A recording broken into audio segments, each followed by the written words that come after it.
ای بندگان توجه کنین، اینا همگی قوانین بهشت هستن. بفرمایید. بفرمایید. حیوانات حضرت نوح و شکار نکنین.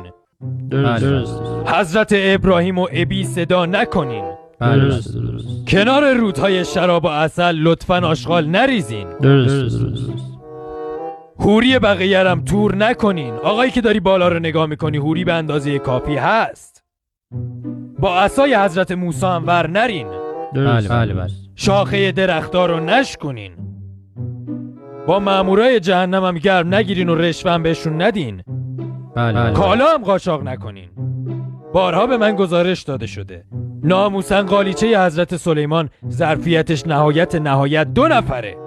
12 نفره نشینین روش. این زمینی بازی ها رو در نیارین خواهشن. در صورتی که هر یک از این قوانین رو رعایت نکنین به جهنم میرین. یه سوال، بله. میشه با حوریاتی ریسام هم زد؟ خفه شو زیگیو، نفری یه حوری. فکر کردی اینجا جهنمه؟ اوکی، پس ما میریم جهنم. آمون بهشت. ما رفتیم.